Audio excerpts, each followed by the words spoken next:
국민의힘 장제원 의원이 불출마 선언을 하면서 주류 희생의 도화선이 될지 정치권에 관심이 모아지고 있습니다. 강승규 전 대통령실 시민사회 수석과 함께 자세히 한번 살펴보겠습니다. 어서 오세요. 안녕하세요. 예, 대통령실 나오신 지 지금 좀 시간이 지났습니다. 이제 한 일주일 됐습니다. 예, 뭐 이 생활에 적응이 좀 되어 가시는 중이겠어요. 뭐 이제 시작했습니다. 네.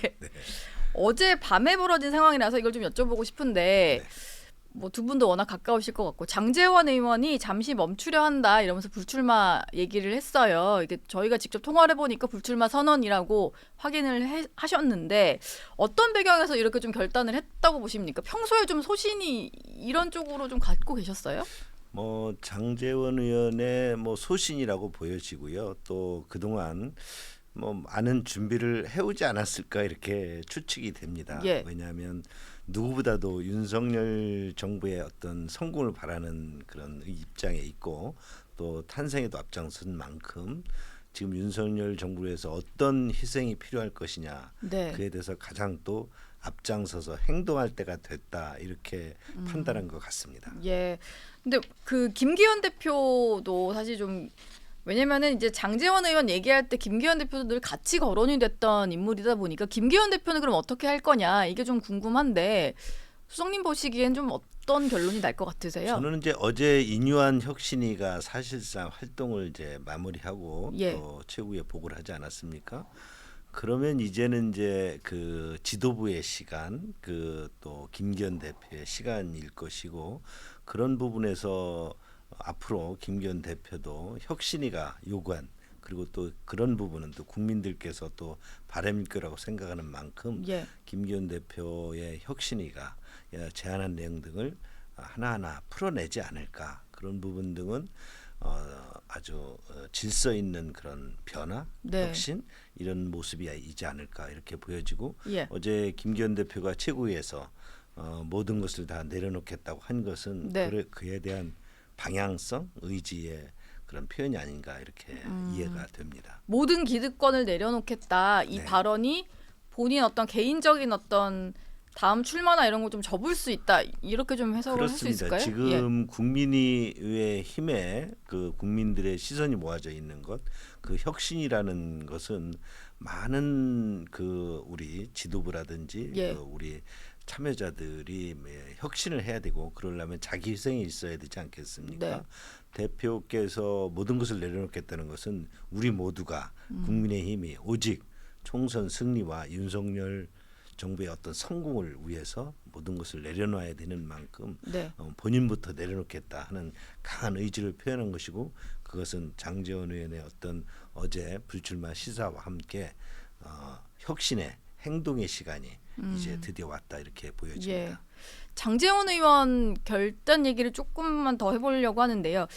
지난주에 이제 엑스포 유치 실패한 이후에 윤석열 대통령이 부산을 찾았는데 이때 사실은 공개된 참석자는 아니었습니다만 장제원 의원이 부산에 있었고 또 국밥집에서 뭐 오찬을 함께했다 이런 얘기가 있었어요. 여기서 혹시 좀 두 사람이 뭔가 이런 희생이나 결단에 대한 얘기를 하지 않았을까라는 생각이 좀 드는데 어땠을까요? 예. 제가 이제 18대 의원 장제원하고 같이 했고요. 예. 또 우리 윤석열 캠프에서 대통령 후보 캠프에서 처음부터 끝까지 저는 장 의원하고 함께 왔습니다. 누구보다도 멸사분공의 자세가 있고요. 또 윤 정부를 위해서 본인이 어떤 행동을 해야 되는지 지난번 김기현 대표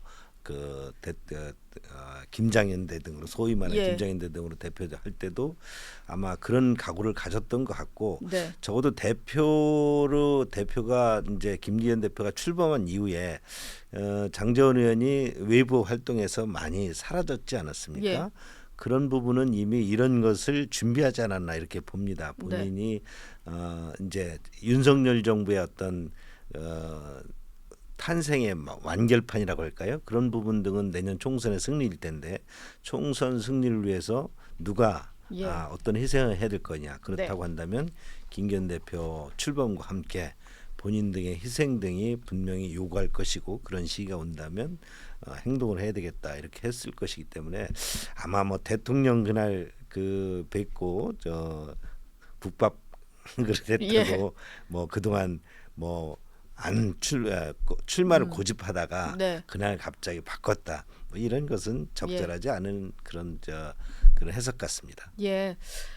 일단은 그 장제원 의원은 선언을 했고요. 근데 이뇨한 혁신위원장이 늘 얘기를 했던 게 좀 카테고리가 있었거든요. 당 지도부, 중진, 친윤 핵심 뭐 이런 얘기를 했었는데 사실상은 좀 대표적인 인물인 장제원 의원이 결단을 한 것이고 추가 선언이 좀 이어져야 될 것 같은데 예전에 수석님 그 얘기하신 적이 있잖아요. 대통령도 혁신이 성공을 바랄 것이다. 그리고 대통령도 당에서 50% 나머지 채워라라고 하셨는데 그러면은 어느 정도 인원이 좀 추가로 더 선언이 있어야 된다고 보십니까? 저는 이렇게 봅니다. 지금 누가 몇 명이 또 뭐 소위 말하는 지도부 또는 뭐 대통령의 측근 몇 분이 뭐 희생하고 하는 문제가 아니라 예.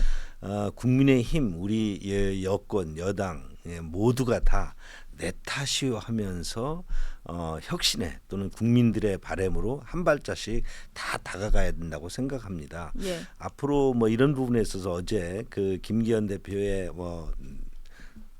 저부터 모든 것을 내려놓겠다. 예. 또 장제원 의원이 지역구를 저렇게 포기한다는 건 쉽지 않은데 저렇게 지역구를 과감히 내려놓겠다. 누구보다도 예. 대통령 성공을 위해서 앞장섰던 그 장 의원이 저렇게 희생을 한 만큼 모두가 일단 말단 당원부터 시작해서 또 지도부 누구든지 다 당이 필요하고 국민이 원한다면 이제 혁신의 대회에 동참해야 되기 때문에 뭐 그것이 몇 명이 될지 또는 예.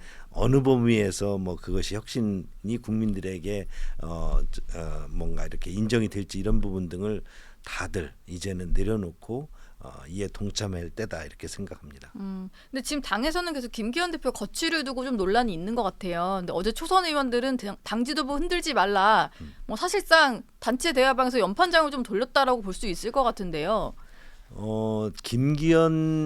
김기현 대표 지도 체제에다 그 국민들이 바라는 목소리는 두 가지가 있을 것입니다. 예. 하나는 대표인 만큼 당의 혁신을 전체적으로 이끌어달라는 것이 하나 있을 것이고요. 네. 또 한 부류는 김기현 대표를 흔들어서 자기의 어떤 이득을 지득권을 지키려는 부류가 있을 것이라고 보기 때문에 저는 첫 번째 국민들이 요구하는 그런 당의 모든 혁신을 대표께서 이끌고 그거에 대한 어떤 여러 조치들을 해달라는 요구가 있기 때문에 그런 측면에서 김기현 대표가 앞으로 예. 어떤 혁신의 어떤 네. 질서 있는 변화를 네. 추동해 나갈 것이다. 저는 그렇게 확신합니다. 여기서 하나 좀 여쭤보고 싶은 부분이 있는데 수석님이 계실 때도 있었던 일이기 때문에요. 아까 사실 김장연대 얘기 잠깐 하셨는데 김기현 대표를 만드는 과정에서 사실 장제원 의원이 역할을 했던 사실은 모르는 사람이 일단 없고 이게 사실 김대현 대표 거취를 두고 계속해서 뭐 비윤 친윤이 좀 다투는 모습으로 비춰지는 게 이게 대표가 결국은 이제 용산에서 만든 대표 아니냐 이런 것 때문이거든요. 정부가 성공하기 위해서는 당의 어떤 여러 가지 관계십이 되어야 되지 않겠습니까? 네. 정부 여당이 국회라든지 또는 법과 예산을 통해서 어떤 하나의 어떤 모습을 보이지 않는다면 많은 어려움이 있지 않겠습니까? 지금 특히 지금 현재 윤석열 정부는 여소야대 상황에서 네. 많은 것이 어려움을 당하고 있습니다. 이런 만큼 정부가 여당과 어떤 관계를 가느냐가 굉장히 중요한 부분인데 이런 부분에 있어서 김기현 대표 체제는 정부 여당이 하나의 몸으로 갈 수 있는 그런 어떤 지도 체제를 만들어졌다고 볼 수 있고요. 이런 부분에 있어서 지금도 앞으로도 내년 총선에 한 몸으로 정부 여당이 또 그 여당이 승리를 위해서 정부가 또 성공한 정부가 되기 위한 어떤 그 그림을 그려야 되는데 이런 부분에 있어서 김기현 지도 체제가 해야 될 일이 남아 있을 것이다. 저는 이렇게 봅니다. 그리고 예. 국민들께서 요구하는 혁신을 또 그 할 수 있는 시스템을 또 마련하는 것이 앞으로 공천관리위원회라든지 여러 가지 그 선거 과정에서 선대위 출범 관계에서 김기현 지도체제가 이에 대한 어떤 큰 틀을 좀 마련하지 않을까 저는 그렇게 예상이 듭니다. 뭐 일단 김기현 대표 체제로 총선을 해야 된다 뭐 이런 입장이신 것 같습니다. 수석님 생각은. 지도 예. 체제 김기현 대표 체제로서 총선 끝까지 가는 게 아니라 그에 대한 필요한 어떤 과정을 만들어 줘야 되지 않겠습니까? 예. 지금 공관위도 좀 띄워야 될 텐데 공관위가 띄우려면 어떤 지도부가 있어야 될 것이고 지도부가 이에 대해서 여러 가지 혁신적인 인물을 가지고 공관위원장 등 또 공관위원들을 출범시켜야 되기 때문에 이런 역할이 필요하다는 저의 예. 나름대로의 이해입니다. 예. 대통령 지지율 얘기로 좀 한번 넘어가 보려고 하는데요. 일단 그 지지율이 사실 잠깐 뭐 오르는 시기도 있었습니다만 지금 보면 여러 가지 여론조사 업체에서 하더라도 30% 중반 뭐 후반에서 좀 벗어나지 못하는 모습인데요. 특히 이제 요즘에 보면은 대구 경북 지역 이런 그 보수 측이 강한 곳에서도 좀 지지율이 낮게 나옵니다. 혹시 여기는 어떤 데서 좀 이유를 찾을 수 있을까요? 제가 윤석열 대통령과 1년 7개월을 그 시민사회 수로서 보필을 하면서 예. 같이 일을 했는데요. 네. 대통령의 모습 또 그리고 윤석열 정부의 어떤 큰 흐름을 보면 항상 기본에 충실하고 또 우리가 가고자 하는 목표가 무엇인지 또 국민들이 정권 교체를 해준 의미가 뭔지를 분명히 짚고 넘어가려고 하기 때문에 아마 대통령께서 또 윤 정부가 국민들의 지지율, 국민들의 어떤 국민의 소통은 중요하지만 그런 지지율에 뭐 일희일비하고 하면서 우리가 가야 될 길 네. 이런 부분에 흔들려서는 안 된다고 생각합니다. 예. 소위 말하는 뭐 어떤 상처가 났다고 그래서 대증요법으로 그 이에 이를 그냥 아주 그냥 아무르기만 하려기보다는 네. 뭐라고 할까 fact the basic 기본으로 들어가서 예. 근본으로 들어가서 좀 어떤 그 환부를 좀 도려내고 또 국가적으로 해야 될 일 정상화를 해야 될 부분들에 지속적으로 간다면 네. 국민들은 결국은 또 진정성 있게 소통하는 모습에 지지를 해줄 것이다 하는 것이 윤석열 정부의 기본 철학입니다. 어제 보니까 강수성님이 대통령에 대해서 소통 점수를 90점 주셨더라고요. 네. 근데 사실 국민들이 체감을 못하는 점수가 아닐까라는 생각이 좀 드는데 왜 90점 주신 겁니까? 대통령만큼 국민들과 직접 나서서 소통하려고 노력하시는 모습을 저는 과거 정부에서도 일을 해봤지만 이런 윤 대통령의 모습은 정말 저도 예상 외일 정도입니다. 예. 언론에 정말 직접 나서기도 하셨고 그 소위 말해서 아침마다 국민들을 찾아 나서시기도 했고 또 현장 소통을 정말 그렇게 피곤하실 텐데도 우리가 요구하거나 기획하거나 또는 요청할 때 국민들이 요청할 때 현장을 뭐 어떤 현장도 마다하지 않고 예. 그게 어떤 영역이든 그게 스포츠 영역이든 그게 종교 영역이든 그게 또 하나의 어떤 여러 가지 사회 각 분야의 무슨 복지 영역이든 국민들이 요구할 때 나서셨습니다. 아마 어떤 대통령보다 소통의 횟수, 양 이런 것들이 많았을 것입니다. 다만 뭐 국민들께서 또 좀 지금 그 비판적으로 바라보는 시각에 있어서는 저희들도 지금 여수야다의 상황, 예. 또 언론 환경도 그렇게 여의치 않았지 않습니까? 이런 부분에 있어서 왜곡되기도 하고 저희들의 소통의 노력 등이 진정성 있게 다가지 못한 측면도 있지 않나 이렇게 생각합니다. 저는 대통령께서 정말 90점 이상으로 소통의 노력을 했다 이렇게 확신합니다. 예. 뭐 야당과 소통은 잘 안 됐던 것 같고 이제 그 대통령을 지지하지 않는 반대층을 보는 소통은 좀 없었다 이런 비판들은 좀 있는 것 같은데 나름의 이제 노력은 하셨다는 얘기인 것 같고요. 민주당에서 근데 지금 또 하나 그 대통령을 향해서 좀 얘기를 하고 있는 게 김건희 여사 특검법을 좀 받아라 이런 얘기입니다. 근데 이걸 국민의힘 입장에서 거부해야 된다고 얘기를 하고 있고요. 좀 어떻게 이거는 좀 풀어야 될까요? 이 문제는. 과거 정부에서 박범계 장관 등 과거 정부에서 수도 없이 뭐 탈탈 털었는데도 불구하고 기소도 하지 못했던 사건 아닙니까? 예. 이것을 뒤늦게 계속 때마다 드러내서 뭔가 이렇게 프레임을 씌워서 이슈를 만들고 선거에 이용하려는 아주 나쁜 정치의 전형 아니겠습니까? 저희가 그래도 윤석열 정부가 국민들의 국민들의 어떤 그 기적적인 노력으로 그 기적까지 탄생한 정부인데 그 의미가 뭐냐면 비정상적인 분을 정상화하는 것인데 이렇게 정치에서도 사법 영역에서도 자기들 기득권을 이용하고 이권 카르텔을 지키고 또 그런 이재명 대표 등의 여러 가지 나쁜 정치를 유지하려는 곳에서 무엇이든 이용하려고 하시고 그런 네. 부분을 대통령 영부인을 가지고 이렇게 끊임없이 하고 있기 때문에 저는 이런 부분에 나쁜 정치는 단호히 배격해야 하는 것이 맞다. 그것이 윤석열 정부가 탄생한 의미다. 저는 그렇게 아주 강조합니다. 나쁜 정치이기 때문에 그것은 뭐 용납할 수가 없습니다. 그 선거 앞두고 좀 정쟁화하려고 하는 뭐 시도라고 계속 그 보시는 선거 거죠. 때까지 예. 가짜 뉴스를 만들어내서 계속 가짜 뉴스를 생산해서 선거에 이용하려는 것이죠. 그것이 개딸 동원령 아니겠습니까? 예. 네. 잠깐 이제 대통령 지지율 얘기까지 한번 해봤고요. 일단 수성국님도 이제 총선 출마를 하겠다고 네. 이제 나오신 겁니다. 근데 네. 보니까 원래는 18대 때 의원 지내신 게 서울 마포갑이잖아요. 네. 근데 여기는 지금 뭐 당내에 뭐 다른 분들이 좀 뛰고 계신 것 같고 음. 충남 홍성 예산 가시겠다는 겁니다. 네. 근데 여기가 고향이라서 가시는 건가요? 예. 정치에는 항상 그 자기 정체성, 정치하는 목적이 있지 않겠습니까?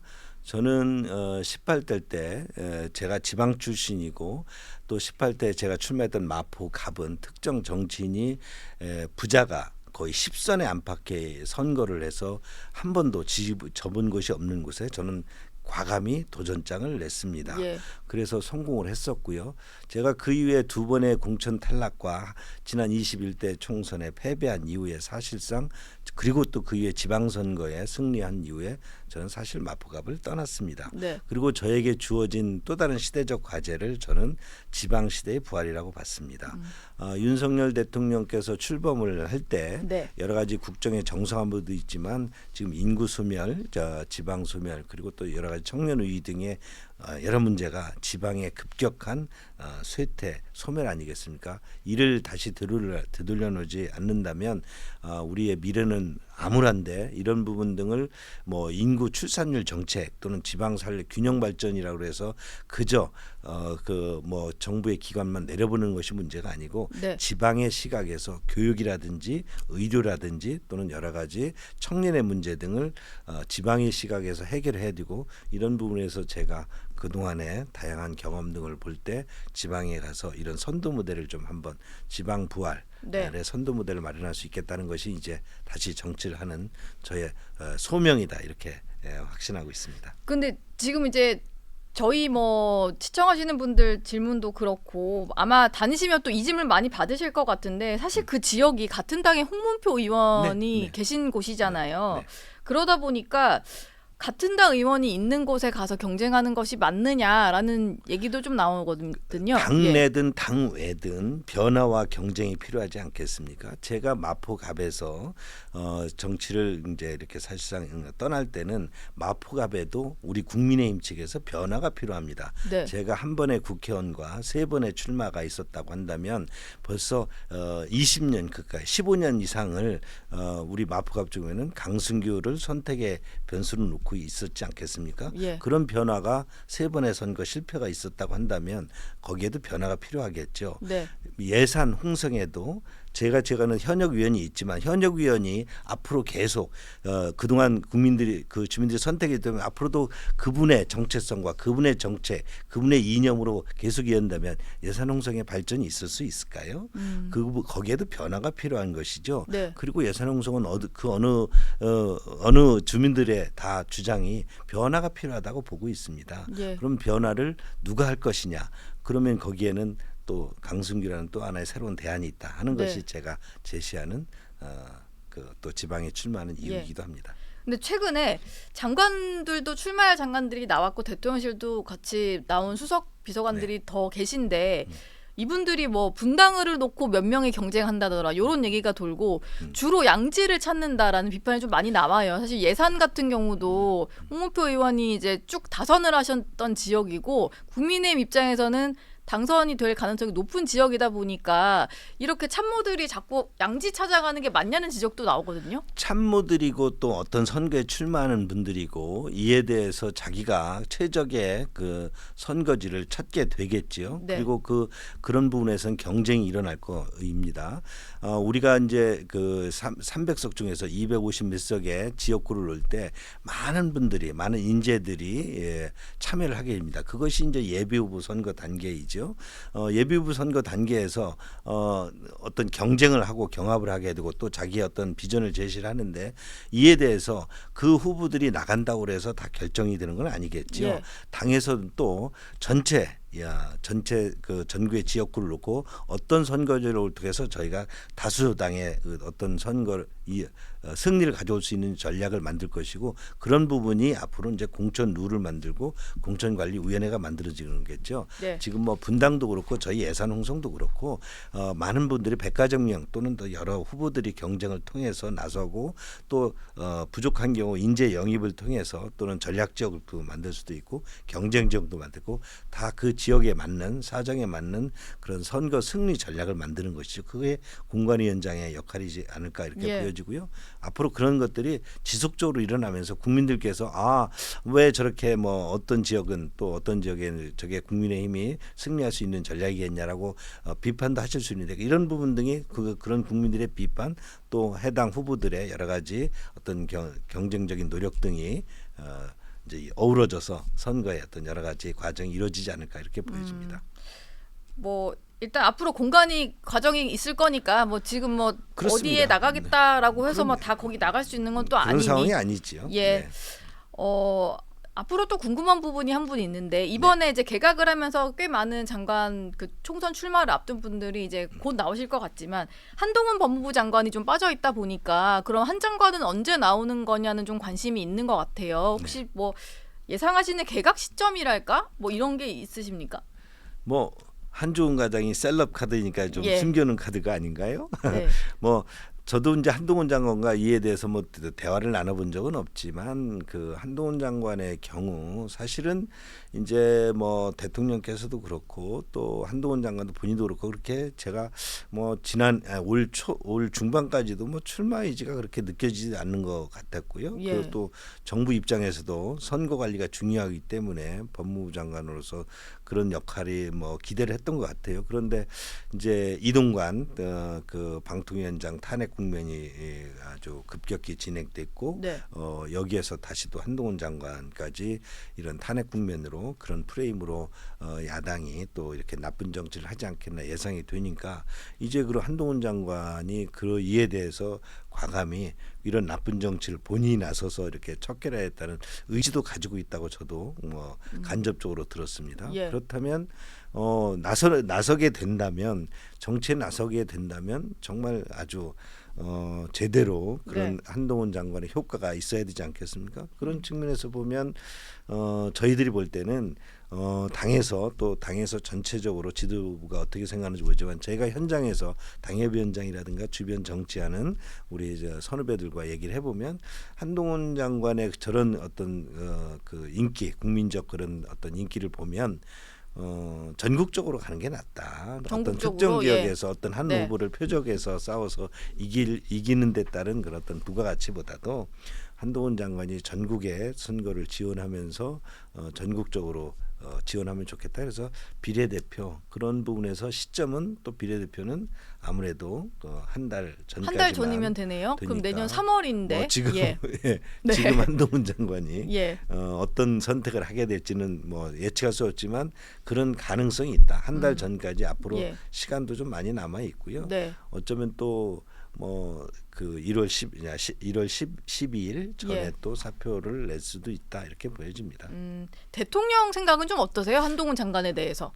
대통령께서 한동훈 장관에 대해서 뭐 얘기하는 것을 직접적으로 언급하시는 것을 들어본 적은 없는데요. 네. 아마 제가 이제 아까 그 올해 중반 뭐 가을까지도 한동훈 장관을 출마하는 것을 가정에서 뭔가 이렇게 준비하고 있다는 그런 생각은 못 느꼈습니다. 근데 대통령. 탄핵 국면이 되면서 좀 그런 바뀐 것 거군요. 같습니다. 네. 예. 마지막으로 수석님 뭐 개인 말씀도 좀 여쭙겠습니다. 홍문표 의원이 좀 보시면 서운할 수도 있을 텐데 어쨌든 이제 지역에 나가는 이유를 아까 설명해 주셨으니까 주말에 지역에서 일정이 있으시더라고요. 근데 예. 지역 민심은 좀 어떠십니까? 예. 뭐 돌아보니까 그러니까 선거 때마다 나타나는 현상이기도 하지만 예. 또 지금 특히 대한민국 정치가 굉장히 지금 어렵지 않습니까? 국민들을 오히려 좀 불편해하고 또 국민들이 분노를 일으키는 게 우리 한국의 정치 상황 아닙니까? 예. 이게 변화 욕구가 아주 무척 컸습니다. 그리고 또 제가 언급했던 것처럼 지역 소멸, 지방 소멸, 인구 문제, 정말 가보면 아이 울음소리를 못 듣는다 그러고 아이를 볼 수가 없습니다. 네. 면 단위로 가면 홍성 예산에서도 내포 신도시가 있는데 내포 신도시에 가면 거기는 또 젊은 층들이 많기 때문에 소아과 병원 같은 경우가 뭐 새벽 5시 6시부터 줄을 섭니다. 예. 뭐 이런 그런 불균형적이고 어려운 상황 등에 대한 변화를 요구하고 있기 때문에 제가 이런 변화 등을 담아서 지방시대가 다시 이제 열려야 되고 그것은 지역의 힘으로 지역이 주인이 되어서 지방시대를 다시 벌하지 않으면 대한민국의 미래는 없다. 네. 이런 주제로 북콘서트를 16일 주말에 할 예정입니다. 예. 알겠습니다. 오늘 이렇게 나와주셔서 고맙습니다. 감사합니다. 고맙습니다.